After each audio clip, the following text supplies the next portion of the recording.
बिस्मिल्लाहिर्रहमानिर्रहीम। अस्सलाम वालेकुम नाज़रीन, प्रोग्राम आप देख रहे हैं 7 से 8 सना हाशमी के साथ। मुझे उम्मीद है कि आप तमाम लोग खैर खैरियत से होंगे। इस वक्त जो बाज़ गश्त है, इस वक्त जो ज़्यादा चर्चा में चीज़ है वो सिर्फ यही है कि 190 मिलियन पाउंड्स का जो केस था और फिर जाहिर है उसमें बानी पीटीआई के हवाले से जो सज़ा के हवाले से बात हो रही थी कि फ़ैसला क्या आएगा, कब आएगा, बड़ी तालमेल इस बात पर हो रही थी। लेकिन बहरहाल अब तो फ़ैसला सामने है और कहा यह जा रहा है कि जो बिल्कुल एक्सेसिव चीज़ थी वो सामने आई है। यानी सज़ा जितनी थी शायद इससे कम हो सकती थी, लेकिन 14 साल स्ट्रेट सज़ा है और उसके साथ 14 बरस कैद के साथ 10 लाख का जुर्माना है।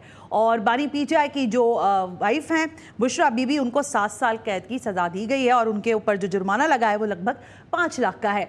अब ये तो वो पूरा ज़ाहिर फैसला है जो कि सुबह से ही आप सुन रहे होंगे, लगभग 11:30 बजे जो फैसला आया उसके बाद तवातुर से इस पर बात हो रही है। लेकिन अब नए सवालात जो हैं वो जन्म ले रहे हैं। ये फैसला तो आना था, 13 को भी आना था, उससे पहले भी आना था, लेकिन वो नहीं हुआ। ये जब फैसला आ रहा था इससे पहले मुज़ाकरात शुरू हो चुके हैं, ये हम सबके इल्म में है, और मुज़ाकरात हो रहे हैं हुकूमत और पीटीआई के माबैन। अब इस फैसले के आने के बाद सवाल ये बहुत शद्दोमत के साथ उठता है कि मुज़ाकरात की टेबल पर जो नुकात पीटीआई लेकर बैठी है, क्या वो कन्विंस कर सकेगी हुकूमत को, और क्या हुकूमत से जो डिमांड है स्पेसिफिकली जुडिशल कमीशन के हवाले से वो फुलफिल हो सकेगी या नहीं। क्योंकि अगर ऐसा फैसला आ गया है, जिस पर अभी आप बैरिस्टर गौर को सुन रहे थे, पूरी प्रेस उन्होंने बहरहाल की, उन्होंने कहा कि एक नए बाब का आगाज़ हुआ है जिसमें एक और गलत फैसला उनके मुताबिक दिया गया है। अपनी जजमेंट के ऊपर वो रिमार्क्स दे रहे थे। तो अब सवाल ये है कि ये मामलात सियासी गर्मा गर्मी के किस हद तक आगे बढ़ सकते हैं। दूसरी जो सबसे अहम तरीन बात है अभी पिछले 2-3 दिन में, वो ये कि जो पेशावर में मीटिंग हुई है पीटीआई की, और ये जो ऑफिशियल मीटिंग थी सिपह सालार के हमरा, वहाँ पर चीफ मिनिस्टर मौजूद थे, गवर्नर केपी मौजूद थे, और फिर जाहिर है बाकी वहाँ पर जो केपी की क़यादत है, जो सियासी जमातें हैं, उनके कायदीन मौजूद थे।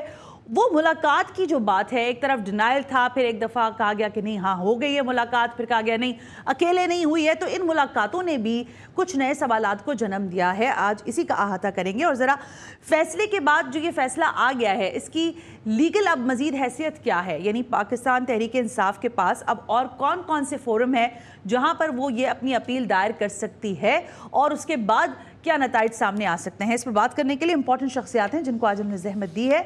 मेरे साथ मौजूद होंगे शौकत यूसुफजई, कादिर मंदोखेल, रहनुमाए पाकिस्तान तहरीक इंसाफ के, और ज़ाहिर सीनियर लॉयर भी हैं, जस्टिस रिटायर्ड शाइख उस्मानी साहब से हमने वक्त ले रखा है, वो भी हमें ज्वाइन कर रहे हैं। शाइख साहब thank you very much sir, बहुत बहुत शुक्रिया। कादिर मंदोखेल साहब आपका भी बहुत बहुत शुक्रिया। लेटरली हुकूमत से बात करेंगे तलाल चौधरी साहब से कि वो आज के इस फैसले को, गो कि हमें पता है कि हुकूमत का क्या नैरेटिव है इस मामले पर, लेकिन फिर भी ओपिनियन लेना ज़रूरी है कि अब मुज़ाकरात बहरहाल किस ड्राइव के साथ आगे बढ़ेंगे। कादिर मंदोखेल साहब आपकी इजाज़त से जस्टिस रिटायर्ड शाइख उस्मानी साहब से गुफ्तगू का आगाज़ करना चाहूँगी। जस्टिस साहब ये फरमाइएगा कि ज़ाहिर फैसला तो है 190 मिलियन पाउंड रेफरेंस का और सामने भी आ गया है। अब सवाल बिल्कुल सादा सा है कि इसके बाद पाकिस्तान तहरीक इंसाफ के पास कौन कौन से प्लेटफॉर्म्स हैं जहां पर वो अपील दायर कर सकती है, और उसके नताइज कमोबेश क्या हो सकते हैं। देखिए, अपील तो यकीनन फाइल हो सकती है हर एक केस के खिलाफ, और इसमें भी अपील फाइल हो सकती है। वो हाई कोर्ट में फाइल होगी, और हाई कोर्ट में अगर उनके मतलब का फैसला नहीं हुआ तो वो फिर सुप्रीम कोर्ट में भी जा सकते हैं। ये तो अच्छा, अपनी जगह पर उनके राइट्स। ठीक है।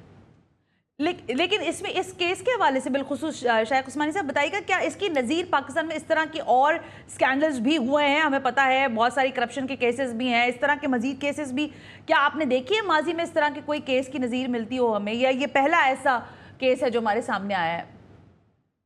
नहीं, इस किस्म के केसेस बहुत से हो चुके हैं। ये बेसिकली तो यही है ना, ये नैब का केस है ये, जी। जिसमें उन्होंने ये दिखाया है कि वो जो प्राइम मिनिस्टर साहब ने जो फैसला किया है उसमें इन्होंने गलत फैसला किया है और सही तरीके से फैसला नहीं किया। तो ये चीज़ दिखाने की कोशिश कर रहे हैं वो। ये तो बहुत दफा हो चुका है हमारी हिस्ट्री में जब से नैब आई है। लेकिन ये नैब वाले जो केसेस हैं शाइख उस्मानी साहब, हम आप ही लोगों को सुन सुन के ज़ाहिर सीखा है हमने, आप लोगों का भी ये कहना है कि नैब के ये जो केसेस हैं ये उस तरह से शायद अपनी अहमियत नहीं रख पाते और कहीं ना कहीं वक्त के साथ इसकी अफादियत ख़त्म हो जाती है। क्या आपको लगता है कि इस पर्टिकुलर केस के अंदर भी इसी तरह का मामला होगा, या इसके कुछ मजीद दूरस्थ नताइज आपको नज़र आ रहे हैं? क्या हुकूमत इसको मजीद फॉलो करेगी? जहाँ तक कि मैंने देखा है अभी तक जो टीवी पे जो इंफॉर्मेशन आई है, जी सर। इससे ये जाहिर होता है कि एसेंशियली इसमें यही हुआ था कि नैब ने ये साबित करने की कोशिश की थी कि वज़ीर आज़म साहब ने जो है ये फैसला जो है अपनी गलत तरीके से किया है और इसको सही तरीके से नहीं किया जिस वक्त करना चाहिए इनको, और इसकी यानी अपना काम उन्होंने सही नहीं किया। तो इस वजह से वो उस बेसिस पर इनके खिलाफ ये सब हुआ है और उसकी वजह से मुल्क को नुकसान हुआ और इतने पैसों का नुकसान हुआ जो वो बता रहे हैं। एसेंशियली केस उनके खिलाफ ये साबित हुआ, जहाँ तक कि वो एक्चुअली जो आम जितने पैसे उनके जेब में गए कि नहीं गए इसकी तो बात हुई नहीं, ना इसमें मेरे ख्याल में कोई सबूत आया उनके पास। और जो ट्रस्ट का मामला है उसका भी उसमें भी कमज़ोरियाँ हैं, लेकिन एसेंशियली यही है कि जो इनका जो फैसला है वो सही तरीके से नहीं किया और इन्होंने जिस तरीके से उसको अप्रूव करवाया कैबिनेट से वो तरीका सही नहीं अडॉप्ट किया, जो कि सुप्रीम कोर्ट की जजमेंट है इसके लिए, जो कि जब कैबिनेट का फैसला होना चाहिए बजाय इसके कि एक शख्स का, और इन्होंने वो नहीं किया, वो हर एक को पेश नहीं किया। लोगों ने वो उसकी कंसेंट जो दी है वो उस तरीके से नहीं दी जिस तरह से होनी चाहिए एक मीटिंग में।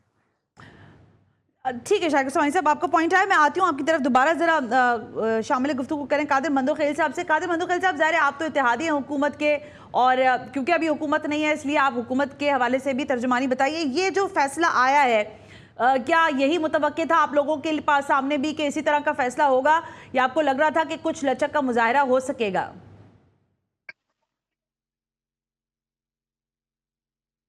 मैं शायद उस्मानी साहब को पूरा नहीं सुन सका, शायद उस्मानी साहब की बात में नहीं सुन सका, लेकिन मैं ये कहूंगा कि फैसला तो एक्सपेक्टेड था।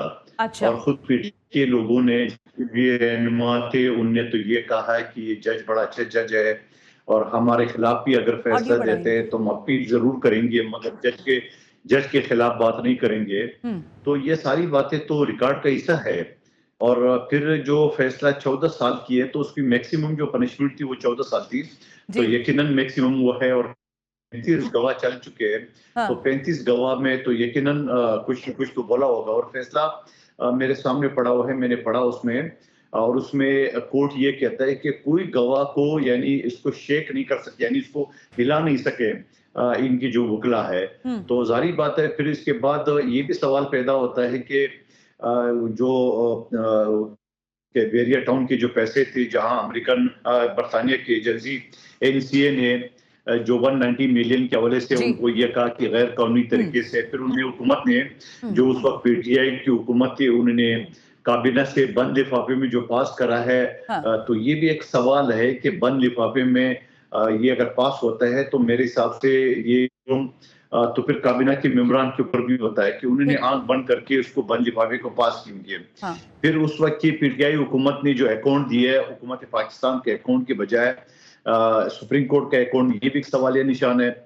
और मैं इस केस में बैठा हुआ था मलिक रियाज वाले केस में, जहां साकिब निसार उनके ऊपर 472 अरब जुर्माना रख रहे थे। वो जुर्माना बेसिकली ये था कि जो सिंध में यानी कराची में जो जमीन बेरिया टाउन की खरीदी गई है वो कम दामों में, तो उनके ऊपर जुर्माना लगाया।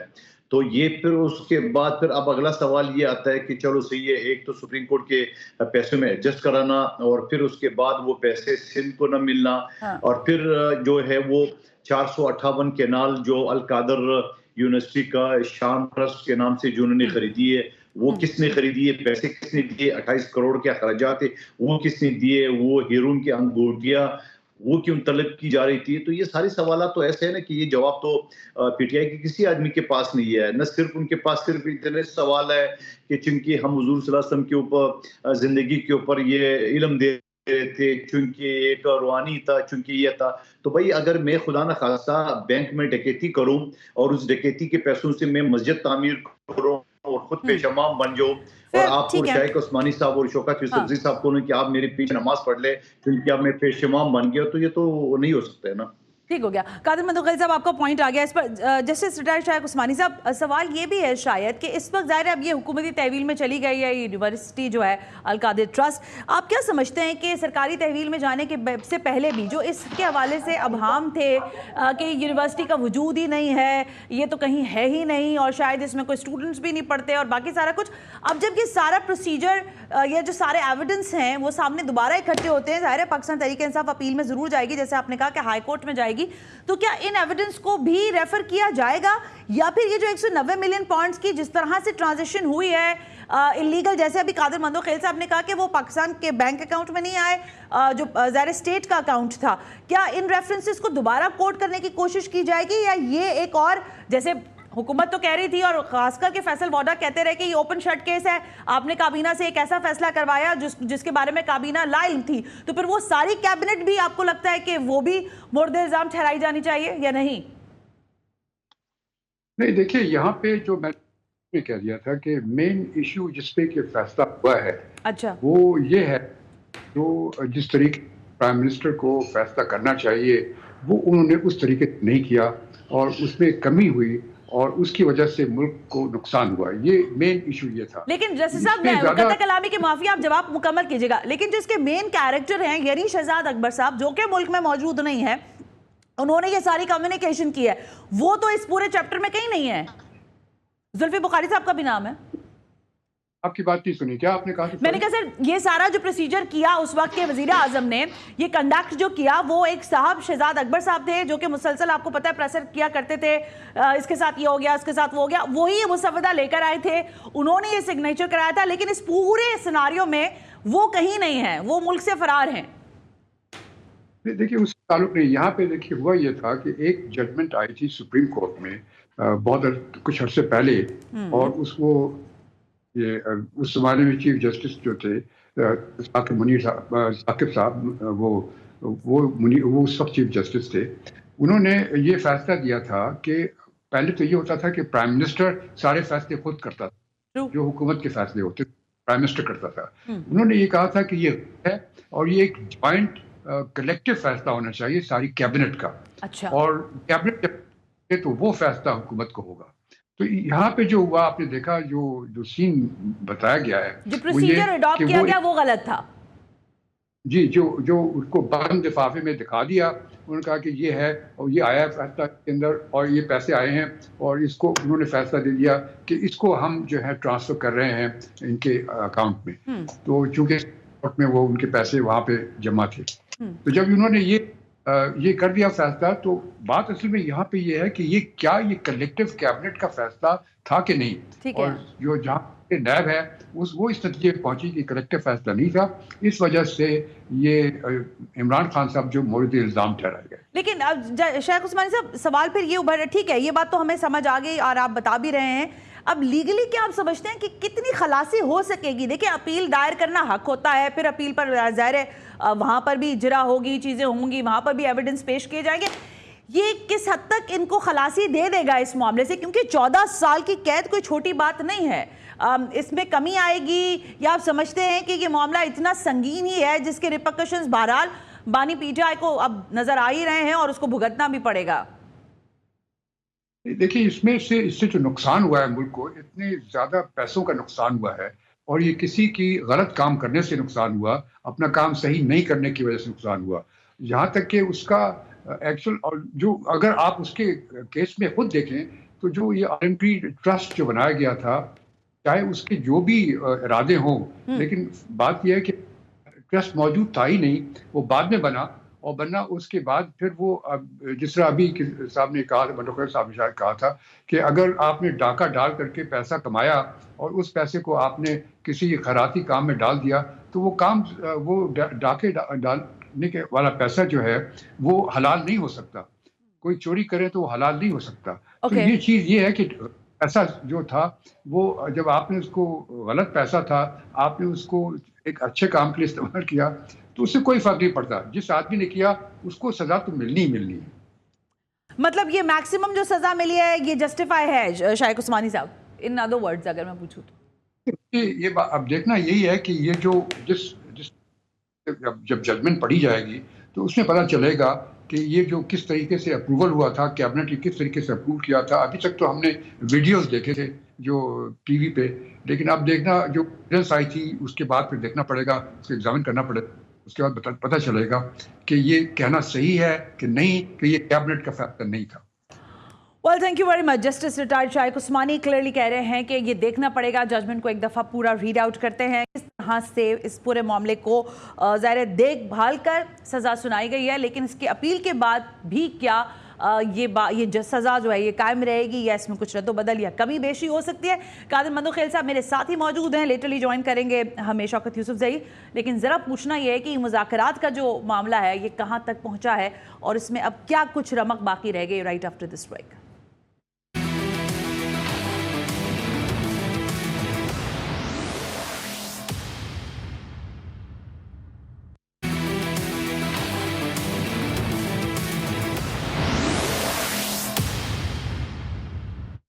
वेलकम बैक नाज़रीन, हम ब्रेक पर थे और सवाल तो जाहिर है बहुत हैं जो बानी पीटीआई केस आज के इस फैसले के बाद जो सामने आया है, उनके खिलाफ जो फैसला आया है, जाहिर है 14 बरस की उनको कैद और फिर 10 लाख का जुर्माना है और ये वो 190 मिलियन पाउंड्स का रेफरेंस है जो कि जाहिर है नैब की जानिब से सामने आना था। लेकिन इसके साथ साथ कुछ नए सवालात जो जन्म ले रहे हैं, जो सवाल पूछे जा रहे हैं कि पैसा कहाँ है, ट्रस्ट कहाँ है, अगर काबीना में लेकर जैसे भी शाइक उस्मानी साहब भी बता रहे थे कि इसको दोबारा पूरा रीड आउट करना पड़ेगा कि कहाँ पर जो है कैबिनेट में फ्लॉज थे, कहाँ पर प्राइम मिनिस्टर ने अपने जो इख्तियारात है उसका गलत इस्तेमाल किया। तो ये एक और नया सिलसिला है जो कि अब जाहिर है मेरा ख्याल है आइंदा आने वाले दिनों में डिबेट का हिस्सा बनेगा। शौकत यूसुफजई रहनुमा पाकिस्तान तहरीक इंसाफ हमें ज्वाइन कर चुके हैं। Thank you very much Shaukat Yousafzai साहब। कादिर मंदोखेल साहब हमारे साथ ही हैं। शौकत यूसुफजई साहब, पहले ज़रा मैं आपकी तरफ आना चाहती हूँ क्योंकि ज़ाहिर है आज आपके ही खिलाफ फैसला आया है, आपके बानी के खिलाफ फैसला आया है। यही फैसला मुतवक्के था आप लोगों को या आपको लग रहा था कि कहीं ना कहीं कुछ लचक का मुजाहरा होगा? बिस्मिल्लाहिर्रहमानिर्रहीम, बहुत शुक्रिया। देखिए, जिस तरीके से उस फैसले को डिले किया गया ना, उससे तो अंदाजा यही हो रहा था कि गवर्नमेंट लगी हुई है और कोई फैसला बना रही है। अच्छा, ये तो मुझे अदालती फैसले से ज्यादा हुकूमती फैसला लग रहा है और इंतकामी सियासत है, इंतकामी फैसला है।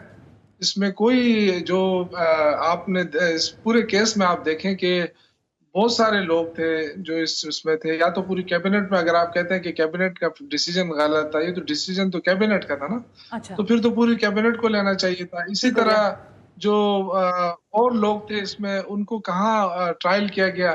सिर्फ एक शख्स को ट्रायल किया गया और उनको सजा दी गई और जिस अंदाज से दी गई वो भी आपके सामने, 3 दफा तो फैसले को मुअख्खर किया गया जी। तो मेरे ख्याल से आई थिंक अब पूरी दुनिया को पता चल गया, से पाकिस्तान की जगह सही हुई इस फैसले से। मुझे तो नहीं लग रहा है कि दुनिया देख के ये फैसला लेकिन शौकत यूसुफजई साहब, शायद ये सवाल सबसे जो बड़ा जी प्लीज कंटिन्यू कीजिए। मैंने कहा इसका जो सबसे बड़ा नुकसान हुआ है ना वो पाकिस्तान को हुआ है। अच्छा, इस वक्त आप देखें जो यंगस्टर यूथ है वो इमरान खान के साथ जुड़े हुए हैं। आप ये जो पंजाब के अंदर जो लैपटॉप वगैरह तकसीम हो रहे हैं, तो इससे तो नौजवानों के दिल नहीं जीते जा सकते ना। उसको तो आप देखें कि वो नौजवान लैपटॉप ले लेते हैं और उसके बाद जो है ना वो तस्वीर इमरान खान की उस पर लगा लेते हैं। और ये जो मुसलसल मरियम नवाज जो है ना एक तासुब फैलाने की कोशिश कर रही है, सुबाइयत का भी मामला बीच में ला रही है कि जी खैबर पख्तूनख्वा ने जब पंजाब पे हमला किया था। तो ये तो ऐसा है जिस तरह आप बच्चों को कहानी सुना रहे हैं और गलत ये बात आपकी ठीक है कि सुबाइयत को हवा नहीं देनी चाहिए, बिल्कुल दुरुस्त बात है, बिल्कुल दुरुस्त बात है। लेकिन शौकत यूसुफजई साहब, मैं जरा सवाल आपसे, वो बाज़ाहिर मामला वही चल रहा है 190 मिलियन पाउंड्स का, तो उसी के उसमें कैबिनेट के हवाले से आपने बात की ना। देखिए, कैबिनेट बिल्कुल ठीक है, मुझे नहीं पता कि इसको कैसे इंटेरोगेट किया गया, कैसे चीज़ें सामने आई, लेकिन कैबिनेट बिल्कुल पाबंद होगी या कैबिनेट को भी जवाबदेह होना चाहिए था? अगर कैबिनेट को मालूम होता, कैबिनेट को तो एक बंद लिफाफा बताया गया कि ये वो शहजाद अकबर साहब ने दिया है और इस लिफाफे के सारे मुंदराजात जो हैं वो उस वक्त के प्राइम मिनिस्टर के पास हैं और साइन कर दिया है और वो चला गया। तो आपको लगता है कि इस तरह से करना ठीक था प्राइम मिनिस्टर का ये कंडक्ट, जबकि आपको पता है कि कैबिनेट की कितनी इंपॉर्टेंस है और कैबिनेट कितनी अपनी अहमियत रखती है? या वो नाबलद थे, उनको पता ही नहीं था कैसा हो जाएगा? समझने की कोशिश करें कि देखिए जो एनसीए है ना जी सर, जब एनसीए ने ये पैसा पकड़ा और उन्होंने पाकिस्तान को अप्रोच किया, उन्होंने ये कहा कि हम आपको पैसा देना चाहते हैं लेकिन इस चीज को आप कॉन्फिडेंशियल रखेंगे। हाँ। अगर आप कॉन्फिडेंशियल नहीं रखना चाहते तो फिर आप अपना वकील करें, आ जाए और साबित करें और ये पैसा ले लें। ऑलराइट। 190 मिलियन पैसा पाकिस्तान में आना था, इससे पहले बहुत सारे केसेस हम हार चुके थे। तो या तो वो तरीका था जो आप बिल्कुल दुरुस्त कह रही है, इमरान खान को वही करना चाहिए था, एक वकील कर लेते और ये पैसा हार के वापस आ जाते। लेकिन वो पैसा जो है वो कॉन्फिडेंशियल रख के वो पैसा पाकिस्तान में आ गया और सुप्रीम कोर्ट के अकाउंट में जमा करा दिया गया। अब ये कि उसपे 20 अरब रुपए सूद भी वसूल कर लिया है हुकूमत ने। यानी ये उसमें जो सजा की में जहां तक बात है ना, देखिए हो सकता है बेकायदगी हो गई हो, ये एक अलग बात है, लेकिन मैं ये पूछना चाहता हूँ कि इसमें 1 रुपए का नुकसान कौमी खजाने को हुआ है? यानी जब सजा आप दे रहे हैं, इतनी बड़ी सजा आप दे रहे हैं जी सर, तो कौमी खजाने को कौन सा नुकसान हुआ है? ये पहले अच्छा। और जितने गवाह थे, आज जज में जो डिसीजन लिखा है उसमें खुद उन्होंने मेंशन किया है कि बड़ा तजाद नजर आया गवाहों के बयानात से भी। में। अच्छा, तो जब इतना बड़ा तजाद आपको नजर आया तो फिर आप इतना बड़ा फैसला कैसे कर रहे हैं? ठीक हो गया। मैं शौकत यूसुफजई साहब आपके पास दोबारा आती हूँ और ज़ाहिर है सवाल मुज़ाकरात का आप ही से है और आप ही के आपकी जो माबैन इस वक्त सारी बातचीत चल रही है, क्योंकि पूरी सियासत का महवर जो है वो बहरहाल पाकिस्तान तहरीक इंसाफ ही है, अच्छाई में भी और बुराई में भी, दोनों तरफ। लेकिन जरा ये कादिर मंदोखेल साहब, आप जरा नफ़ी में सर हिला रहे थे शौकत यूसुफजई की बात पे। मैं आपसे कैटेगोरिकली एक क्वेश्चन करना चाहूंगी, क्या आपको लगता है कि अपील में जाने के बावजूद, बिकॉज आप खुद भी ज़ाहिर है माशाल्लाह लॉयर हैं, आपको सारी लीगल चीज़ों का मालूम है, आपको लगता है अपील में जाने के बाद भी किसी किस्म का रिलीफ मुमकिन नहीं होगा बानी पीटीआई के लिए, या आपको कुछ लगता है कि कुछ रिलीफ मिल सकता है? नहीं, मैं बिल्कुल मुस्लिम लीग नून की वालों की तरह ये नहीं कहूँगा इतना सज़ा होगी, अपील नहीं होगी। अपील में कुछ भी हो सकता है, सज़ा ख़त्म भी हो सकता है, सज़ा कम भी हो सकता है, सज़ा बढ़ भी सकती है, अपील में कुछ भी हो सकता है। उनके पास 2 ऑप्शन है, एक होता है इनके पास हाई कोर्ट में अपील करना और दूसरी ये है कि रेम की अपील सदर पाकिस्तान को दाखिल करना, तो वो एक मुश्त खत्म हो जाएगा आर्टिकल 45 के तहत। ठीक हो गया। और दूसरी ये शौकत यूसुफजई साहब फरमा रहे कि गवाहों के बयानात में तजाद नजर आए। मेरे सामने ये फैसला पड़ा हुआ है, मैंने पूरा पढ़ा।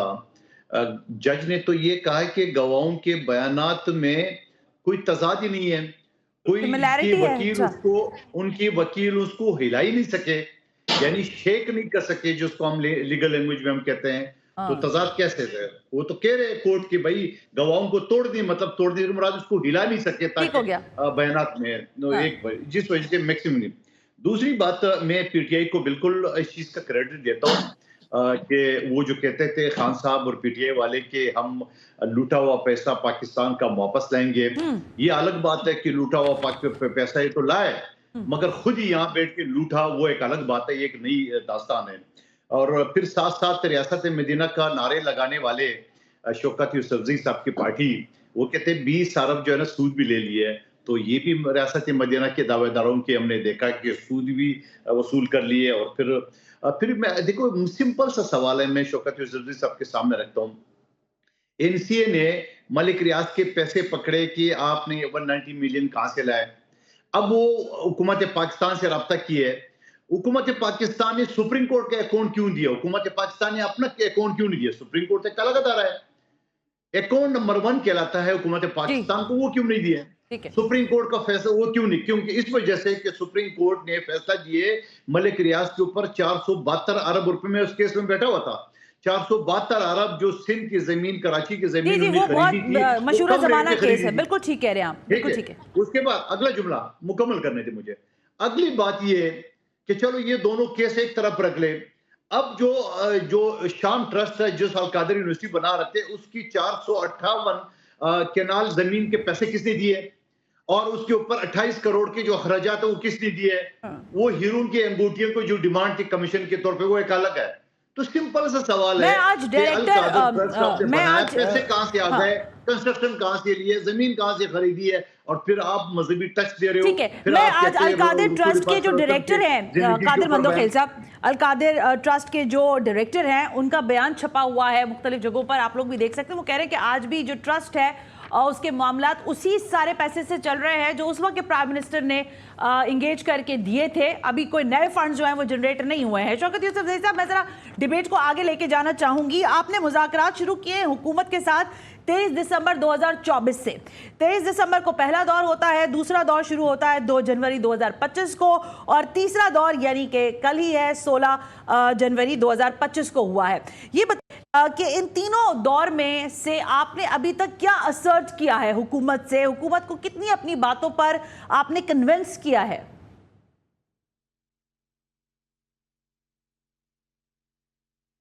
शौकत यूसुफजई साहब।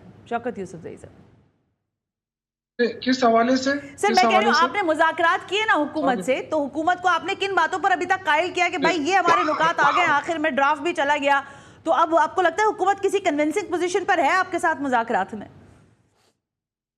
देखिए, हुकूमत तो टाइम गेनिंग कर रही थी और वो उन्होंने कर लिया, और मुखलिस तो नहीं है ना, वो ये बददियानती तो उनके साफ नजर आ रही है। उन्होंने कहा कि जी हमें 31 तारीख तक आपने टाइम दिया है, ये तो बहुत शार्ट है, हमने तो अपने जो एलाइज हैं उनके साथ हमने मुशावरत करनी है, टाइम बहुत कम है।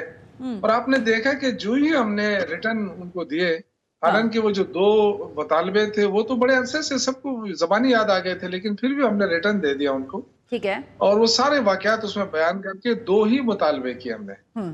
और आप देखिए कि 7 घंटे भी उनसे इंतजार नहीं हुआ, और फौरन आके उन्होंने वो पर्ची लहराया और उन्होंने कहा जी ये नहीं हो सकता, ये झूठ है। तो अब आप अंदाजा करें कि इस हुकूमत का तो खुद हम पहले ही, क्या इमरान खान तो पहले ही कहता था इनसे मुज़ाकरात ना करें क्योंकि इनके पास इख्तियार नहीं है, लेकिन पूरे जितने भी हमारे पीपल्स पार्टी वाले थे या दूसरे तीसरे लोग थे, सब कह रहे थे कि ये सियासी नहीं है, ये हमसे बात नहीं करना चाहते। हाँ।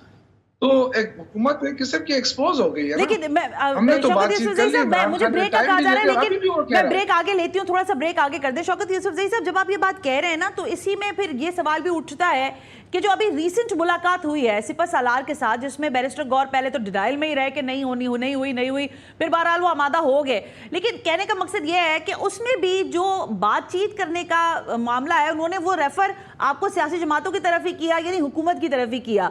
जिस कॉरिडोर से आप अपने लिए क्वेश्चन चाहते हैं, वहां से वो आपको किसी भी तरह का क्वेश्चन देने को तैयार नहीं है। शौकत यूसुफजई साहब, it's an straight message from them. देखिए, ये तो एक साजिश हो रही है ना, फौज के साथ पीटीआई को हर चीज पे लड़ाना, हर चीज पे मतलब तनाजा बनाना। अब हमारी तरफ से तो कभी हमने ये नहीं कहा है कि जी हम तो, इवन आपको पता है कि जो बैरिस्टर गौर है वो तो बता भी नहीं रहा था कि मेरी मुलाकात हुई, लेकिन तमाम पॉलिटिकल पार्टीज के लीडर्स के साथ मुलाकात हुई थी। हाँ। और वो सूबे के अमन-ओ-अमान के हवाले से थी, दहशतगर्दी के हवाले से थी, और बैरिस्टर गौर को सीएम ने स्पेशल इनवाइट किया था। ठीक हो गया। तो अब वो मुलाकात हो गई और सब कुछ हो गया, इवन यहाँ तक कि बैरिस्टर गौहर ने तो अपनी तस्वीर भी नहीं लगाई। मैं नहीं, शौकत यूसुफजई साहब, मेरा सवाल जरा मुख्तलिफ है। शौकत यूसुफजई साहब, देखिए, एक हुकूमत का दरवाजा है जो आपने खटखटाया है। आपको पता है कि हुकूमत, एज पर यू, कि हुकूमत के पास वो मसल्स ही नहीं है कि हुकूमत आपको कुछ दे सके।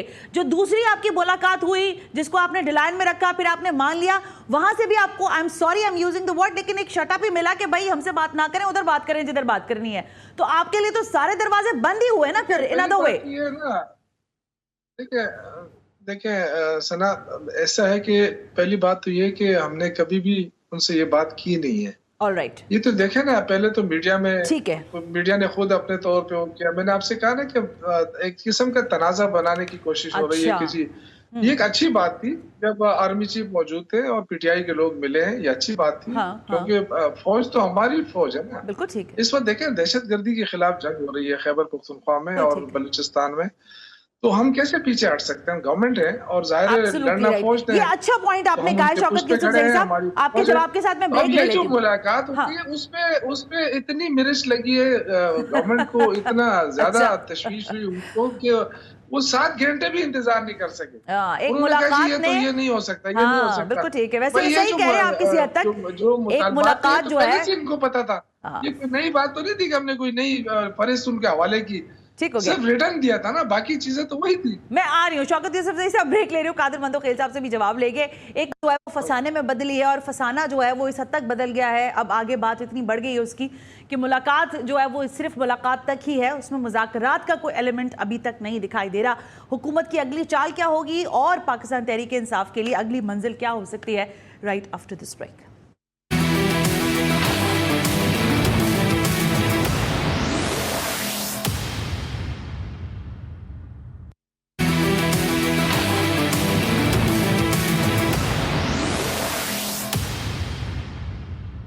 वेलकम बैक नाज़रीन, हम ब्रेक पर थे और कादिर मंदोखेल और शौकत यूसुफजई साहब हमारे साथ मौजूद हैं। कादिर मंदोखेल साहब, जो गुफ्तगू शौकत यूसुफजई साहब ने की, आई होप कि आप उस पर कोई कमेंट करेंगे ज़रूर, लेकिन मुझे ये बताएं सर, ये जो एतमाद का फुकदान है सियासी जमातों के माबैन, आपको लगता है कि इसका मज़ीद नुकसान ही होगा, क्योंकि जो हालात सियासी हैं उसका बराह रास्त असर जो है हम अपनी मईशत पर देखते हैं। और फिर ये जो 20 जनवरी अभी आने वाला है, जिसकी वोट टेकिंग सेरेमनी के लिए लोगों के सच्चे झूठे इन्विटेशंस भी चल रहे हैं और कुछ लोग जाना चाहते हैं, कुछ नहीं भी जाना चाहते, लेकिन उधर से पाकिस्तान के लिए क्या मैसेज आने वाला है? आपको क्या लगता है कि कोई बड़ा मैसेज मिल सकता है पाकिस्तान को? देखिए, पहली बात तो ये कि शौकत अजीज साहब फरमा रहे हैं कि फौज हमारी है, हमें फौज के साथ लड़ाने की कोशिश हो रही है। तो क्या जमान पार्क से पेट्रोल बम हमने आपके हाथ में दिए, आपने पुलिस और फौज पे फेंके? क्या जो शोदा के यादगार को जलाया वो हमने आपको डंडे और आग दिए जो आपने जलाया? क्या वहां पे एहसान न्याजी ने जो वीडियो बना रहे थे पतलू लहरा के वो हमने हाथ में दिया है? क्या army chief general Asim Munir की अपॉइंटमेंट रोकने के लिए जेएचक्यू पे धरना हमने आपको बोला? तो ये सारी के सारी करतूत तो आपने जनरल फेस के साथ जो फौज के अंदर बगावत आपने बनाए, अपने आप को तायात सदर पाकिस्तान बनाना और जनरल फेस को तायात आर्मी चीफ बनाना, ये सारे प्लान तो आपके थे। और हमारा को क्या किरदार है? हम तो आपको उस वक्त भी कहते थे कि भाई आ जाओ मुज़ाकरात कर ले, आ जाओ। आप तो हमें चोर डाकू गालियां देते। आज चोरी के केस में खुद सजा हो रहे हैं, हमें सारी जिंदगी चोर चोर कहते हुए ने आज आपको सजा हो रही है। आपको ये सारी चीजें तो आपको अपनी हरकतों से हो रही है। सवाल ये है कि जो बात आप करें ये इसी तनख्वाह पे काम करेंगे। अभी मेरे ख्याल में आज की बात नहीं ना, देखिए कादिर मंदोखेल साहब, बात ना क्लियर होनी चाहिए। क्या ये जो मुज़ाकरात हो रहे हैं ये टाइम पास है या वाकई ये मजाक है? फिर आप इंगेज ना करें ना, मतलब पूरा मीडिया भी हर थोड़ी देर बाद खबर चलाता है कि वो उसके घर चले गए, वो उठ के वहां आ गए, वहां मीटिंग हो रही है। इसका मकसद है कि टाइम सिर्फ आप टाइम जाया हो रहा है और कुछ नहीं हो रहा। मतलब इनको भी कुछ नहीं मिलना और हुकूमत भी कुछ नहीं दे सकती। It's clear message. सना, आप तो ऐसी बात कर रही है कि हमने गन पॉइंट पे उसको बिठाया। उनको जिसने बिठाया उन्हीं से पूछ लें, उन्हीं ने तो बिठाया। ये गौर खान साहब जो चुप चुप के आर्मी चीफ से मिलने अपने सोशल मीडिया के जरिए गालियां पढ़ाते और खुद चुप चुप के मुलाकात करते, फिर जब इमरान खान साहब ने बोल दिए तो बांडा फोड़ दिए। आप वो देख रहे कि उस मीटिंग के अंदर इतना उसको समझाया था कि वो कैमरे में नहीं दिखाया गौर खान को। तो ये क्या है? सब कुछ ड्रामा नहीं है? हमें तो पहले ही शक था इनके ऊपर कि ये जो सुबह 7 बजे वैसे हाँ शौकत यूसुफ जही साहब, ये जो कादिर मंदोखेल साहब बात कह रहे हैं, अच्छा कंटिन्यू करें, मुझे कंटिन्यू करें, मुझे कंप्लीट, हाँ प्लीज करें। एक तो ये सारी चीज है कि हमें तो पहले ही शक था कि एम्पायर की उंगली ढूंढ रहे और इनका कायमकाम जनरल सेक्रेटरी फिरदौस शमीम नकवी मेरे साथ कई शो में कह चुका है कि हमें जर्नलों ने, हमें फौज ने बोला कि हम आपके साथ बात नहीं करेंगे, आप सियासी पार्टियों से कर लेंगे। तो कह चुका है इनका जो जनरल सेक्रेटरी है या एक्टिंग जनरल सेक्रेटरी है या एडिशनल जनरल सेक्रेटरी है। दूसरी बात जो आपने अमेरिका की बात की है, ये चलो ये भी आजमा लेते हैं। ये सारी चीजें तो अपनी जगह पे, चलो ये 20 जनवरी भी आ जाएगा। क्या ट्रम्प जो है ना वो 20 जनवरी को टेलीफोन करके यहाँ जेल के दरवाजे खुल जाएंगे? आप मुझे बता दें। क्या इनका एक ही मुतालबा है जो पश्तूनों को उन्होंने मरवाया था, अपनी सियासत की बलि चढ़ाया था और जिस आदमी पे ये इल्जाम लगा रहे थे वहां वज़ीर आला, उसमें तो प्रोटोकॉल दिए उनको अली गंडापुर ने। ये क्या पश्तून भूल सकते हैं? या जो नारे लगा रहे थे बुशरा बीबी के मैं आखिरी खातून होगी या पश्तून बड़े गैरतमंद कौम है तो उसके बाद सबसे पहले वो भागी। तो क्या ये चीजें पश्तून भूल जाएंगे या पीटीआई भूल जाएंगे? कादिर मंदोखेल साहब ये बात सही है। अच्छा जरा एक बात का जवाब तो दें। एक मिनट आप बात मुकम्मल कीजिएगा। मुझे जरा ये बताइए, बिलावल भुट्टो जरदारी साहब जा रहे हैं तकरीब हलफ बर्दारी में ट्रम्प की, या वो जो इन्विटेशन कार्ड चल रहा है वो कुछ और ही मामला है? देखिए, बिलावल साहब को पीपल्स पार्टी को पहले ही भी अलबरदारी में इन्विटेशन मिला और अगर मिला यकीनन पार्टी जा सकती है, उसमें कोई शक तो नहीं है। आलमी एक फोरम है और आलमी वो है। हमारी ट्रम्प के साथ क्या लड़ाई है? ये ट्रम्प के इंतजार में बैठे हुए कि ट्रम्प आएगा तो ये करेंगे। ट्रम्प ने क्या किया है? ट्रम्प ने जो फलस्तीन का सत्यानाश किया है और जहां कहते हैं कि मैं जो है ना जमीन तंग कर दूंगा फलस्तीनियों के ऊपर, वो सारी चीजें तुमको याद है। ये जो अभी ट्रम्प से ये भीख मांग रहे रिहाई की, ये अमेरिका से आजादी है। पहले ये ठीक हो गया। बस लास्ट 2 मिनट से जरा मैं शौकत यूसुफ जही साहब का ओपिनियन ले लूं ना। पाकिस्तान को अमेरिका से आजादी दिलाएंगे ये लोग। ठीक हो गया। शौकत यूसुफ जही साहब, यानी आप समझते हैं कि मुज़ाकरात तो अब बंद गली की तरफ ही समझ जाऊं ना मैं, मतलब बंदी हो गए। बंद गली तो छोड़े, बहुत दूर की बात है, बंदी हो गए, क्योंकि प्रेसर की है राना सनाउल्लाह साहब ने और फिर जाहिर है इरफान सिद्दीकी साहब ने, उन्होंने बहुत सारे मामला आप लोगों के सामने रखे मीडिया के। आपको क्या लगता है कि इस सजा के बाद आपके मुज़ाकरात का अमल चलेगा या वो रुक जाएगा? दूसरा, ये जो बस अब 2 दिन बाद ही है ना, 20 जनवरी, आपका क्या ख्याल है कि कादिर मंदोखेल साहब जैसे कह रहे हैं कि वो ट्रंप साहब फोन करेंगे और यहाँ अडियाला का दरवाजा खुलेगा और बानी पीटीआई दरवाजे से बाहर? देखिए, पीटीआई ने तो कभी भी ये नहीं कहा है कि ट्रंप से हम अपील करेंगे या ट्रंप हमें रिहाई दिलाएगा। ये तो खुद हुकूमत जो है उनके पेट में मरोड़ है। आए दिन जो भी वजीर साहब आता है वो उसके पास कोई बयानिया तो होता नहीं है, बाकी अच्छा। बयानिया तो उनके सारे फेल हो चुके हैं। तो ये इमरान खान से शुरू करते हैं, इमरान खान पे खत्म करते हैं। मुझे बताएं, मरियम नवाज कहते बड़ा काम कर रही है, शहबाज शरीफ बड़ा काम कर रहा है, तो वो बताए ना, इमरान खान के बगैर कोई तकरीर करके दिखा देना। उनकी तो सारी तकरीर इमरान खान के ऊपर होती है, तो उनकी परफॉर्मेंस कहाँ गई है? परफॉर्मेंस तो उनकी जीरो है। आप मुझे बताएं कि हमारे दौर में जब हमारी हुकूमत थी 6.2 ग्रोथ रेट था हमारा, आज जो इन्होंने कर्जे लिए हैं, सिर्फ 2 सालों में 27,000 अरब का कर्जा लिया है। नवंबर के महीने में कादिर मंदोखेल साहब को पता होगा 1248 अरब का कर्जा लिया है इन्होंने, और ये कर्जों पे उड़ान पाकिस्तान को चलाएंगे। ये इनकी परफॉर्मेंस है, ये लोगों को बता रहे हैं। और 2 पॉइंट से ऊपर जा नहीं सकी है जीडीपी ग्रोथ, और ये कह रहे हैं कि हम शौकत यूसुफजई साहब, ये तो वो डिबेट है ना जो हम कर सकते हैं बाद में भी, लेकिन अभी तो आपका मामला अटका हुआ ये है कि आपने जो 2 मुतालबात हुकूमत के गोश गुजार किए, जो आपने उनको पर्चा थमाया, उस पर हुकूमत ने आपको कह दिया है फिलहाल खामोश है हुकूमत, कोई जवाब नहीं है। उन्होंने आपको मजीद कहा है कि आपने क्या बातें की हैं। जुडिशल कमीशन 9 मई के मामले पर तो आपकी सजाएं हो गई हैं। हमें कोई एक्सपेक्टेशन नहीं है। अच्छा, हमें कोई एक्सपेक्टेशन नहीं है इस हुकूमत से, ना ही अब मजीद कोई होने चाहिए। लेकिन खान साहब ने फिर भी कहा है कि सजा मुझे हो गई है, आप मुज़ाकरात को इससे नती ना करें, अच्छा, आप मुज़ाकरात करें। ठीक है, ये एक अलग बात है, आपके बानी के लेकिन मैं इंस्ट्रक्शंस हैं, जाती तौर बिल्कुल पे ठीक है। समझता हूँ कि नालायकों के साथ नहीं बैठना चाहिए। अच्छा, अगर ये नालायक आप इतने आराम से नालायक बोल देते हैं आप लोग। अच्छा चले, ये नालायक ही सही, तो जो लायक है वो तो बात ही नहीं कर रहे ना, वो तो ये नालायक तो आपको फिर भी बिठा लेते हैं, चाय वाय पिला देते हैं, कुछ बगलगीर हो जाते हैं। नुकसान हो रहा है ना सना, पाकिस्तान को नुकसान हो रहा है। वो तो देखिए, इमरान खान ने आज भी कहा है कि मुझे पता है कि ये सजा इन्होंने पहले से लिखी थी। अच्छा, और अगर ये समझते हैं कि मैं झुक जाऊंगा या मैं डर जाऊंगा तो ये कभी नहीं होगा, मैं इसको फेस करूंगा। ठीक बात है, हाँ, लेकिन नुकसान तो पाकिस्तान का हो रहा है। बिल्कुल ठीक है। शौकत यूसुफजई एंड कादिर मंदोखेल, सारे इन्वेस्टमेंट बाहर जा रहे हैं। बिल्कुल सही है। अच्छा, कुछ कहना चाह रहे हैं? हाँ, बोलिए कादिर मंदोखेल को बोलने दीजिए जी। आप मुझे बताओ, ये दोनों मुतालबात दोनों जो ना मैं आपको अभी से लिख लो, वो नहीं माने जा सकते हैं। मनपसंद जजेस के ऊपर जुडिशल कमीशन और खान की रिहाई, ये एनआरओ नहीं है तो और क्या है? हम कब मान रहे हैं? बताओ, इनका रूफ हसन कह चुका है कि हमें एग्जीक्यूटिव ऑर्डर के जरिए खान को रिहा कर दे। हम ऐसे तो ये हुकूमत से एनआरओ डिमांड नहीं है कर रहे तो हैं क्या है? जिसके पास शौकत अपना इख्तियार ही नहीं है। नहीं मिलेगा आपको, आपको वो नहीं कुछ नहीं मिलेगा कह सके आपको। पीपल्स पार्टी ना को। मनपसंद जजेस पे कमीशन का बहुत शुक्रिया, थैंक यू। अल्लाह करे कि आप लोगों के मुज़ाकरात कामयाब हो जाएं और हमें कोई सुख मिले। ऑपोजिशन फिर जरा जाहिर है बाकायदा तौर पर कोई अवामी इशूज पे बात करे, कोई अवाम के मामला हल हो, हुकूमत की परफॉर्मेंस को डिबेट किया जाए। अभी तक सिर्फ लगभग जितने अरसे से ये मामला चल रहा है, 1.5 साल का मुझे लगता है अरसा हुआ है, सॉरी 8 फरवरी से अगर आप लगा लें, लगभग होने वाला है 1 साल। तो इस वक्त तक सिर्फ अपोजिशन के इर्द गिर्द ही पाकिस्तान की सियासत घूम रही है कि उन्होंने ये कहा, इन्होंने ये कहा।